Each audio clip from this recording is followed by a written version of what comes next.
warahmatullahi wabarakatuh. Perkenalkan, saya Aprilia Pink dengan NIM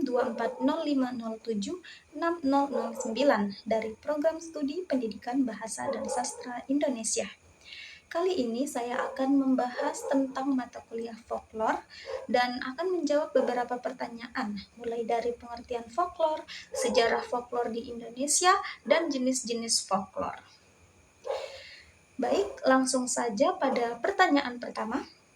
Apa yang dimaksud dengan folklor? Secara sederhana, folklor merupakan warisan budaya yang dimiliki oleh suatu masyarakat dan diwariskan turun-temurun dari generasi ke generasi. Folklor bisa berupa cerita, kebiasaan, kepercayaan, sampai benda-benda yang sering kita temui di sekitar kita. Misalnya seperti cerita rakyat yang sering kita dengar sejak kecil, atau juga tradisi adat yang masih dilakukan sampai sekarang. Istilah folklor sendiri berasal dari kata folk yang berarti masyarakat dan lore yang berarti pengetahuan atau tradisi. Jadi folklor lebih luas dari sekedar cerita. Folklor mencakup seluruh tradisi budaya yang membentuk identitas suatu kelompok. Itu adalah pengetahuan dan kebiasaan yang hidup di tengah masyarakat. Adapun ciri-ciri folklor antara lain disampaikan secara lisan, penciptanya sering tidak diketahui, memiliki versi cerita dan bentuk berbeda tergantung daerahnya, dan juga mengandung pesan moral dan nilai budaya atau pandangan hidup masyarakat. Adapun contoh folklor Indonesia antara lain cerita Malin Kundang, Keong Emas, Lutung Kasurung, serta tahayul dan mitos Wewe Gombelo. Pertanyaan selanjutnya, bagaimana sejarah folklor Indonesia? Folklor di Indonesia sudah ada sejak zaman dulu, bahkan sejak masyarakat belum mengenal tulisan.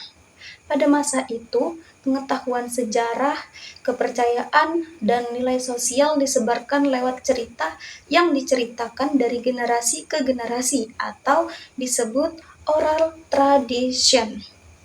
Ini terjadi di berbagai suku dan wilayah Nusantara dari Sumatera, Jawa, Kalimantan, hingga Papua.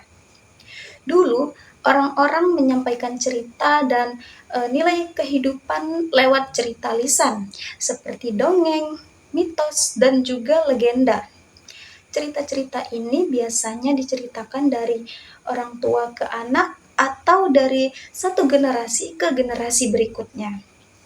Seiring waktu, saat pengaruh Hindu-Buddha masuk ke Nusantara sejak abad ke-1 Masehi, folklor lokal mulai bercampur dengan cerita-cerita besar seperti Ramayana dan Mahabharata, yang kemudian berkembang menjadi bentuk cerita dan pertunjukan lokal seperti wayang.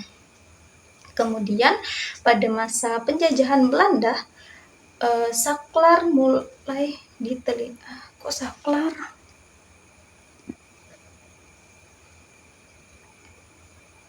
Kemudian pada masa penjajahan Belanda, folklor mulai diteliti dan dikumpulkan oleh para sarjana, termasuk yang ditulis dari berbagai tradisi Islam penduduk lokal. Kemudian setelah kemerdekaan, folklor Indonesia dijadikan sumber penting dalam pendidikan, pelestarian kebudayaan, serta kajian akademik untuk memahami sejarah dan nilai budaya Nusantara.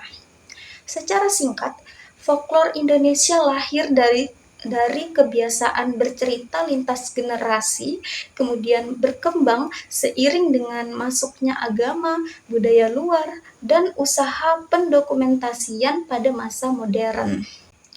Pertanyaan terakhir yaitu apa saja jenis-jenis folklor?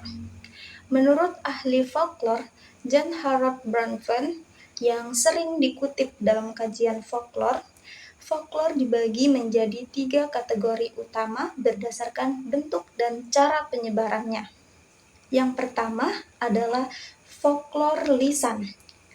Ini adalah jenis folklor yang dikenal bentuknya berupa tutur kata atau cerita yang disampaikan langsung dari orang ke orang. Contohnya seperti cerita rakyat, dongeng, legenda, mitos, pantun, dan lagu-lagu daerah.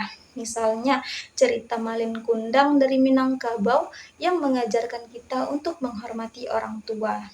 Yang kedua adalah folklore sebagian lisan. Nah, folklore jenis ini tidak hanya disampaikan lewat kata-kata, tetapi ini termasuk tradisi yang diteruskan lewat contoh dan praktik. Contohnya adalah upacara adat, tarian tradisional, permainan rakyat, dan juga kepercayaan masyarakat. Nah, kemudian yang terakhir adalah folklore bukan lisan. Folklore jenis ini berbentuk benda atau hasil budaya. Contohnya seperti rumah adat, pakaian tradisional, alat musik daerah, kerajinan tangan, dan makanan khas daerah. Baik, dari penjelasan saya tadi bisa kita simpulkan bahwa folklore itu bukan sekedar cerita rakyat, tetapi mencakup semua tradisi dan budaya yang diwariskan dari generasi ke generasi.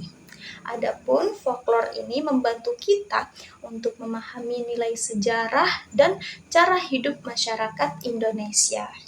Baik, sekian penjelasan dari saya. Mohon maaf apabila terdapat kesalahan dalam penyampaian. Terima kasih atas perhatiannya. Saya akhiri. Wassalamualaikum warahmatullahi wabarakatuh.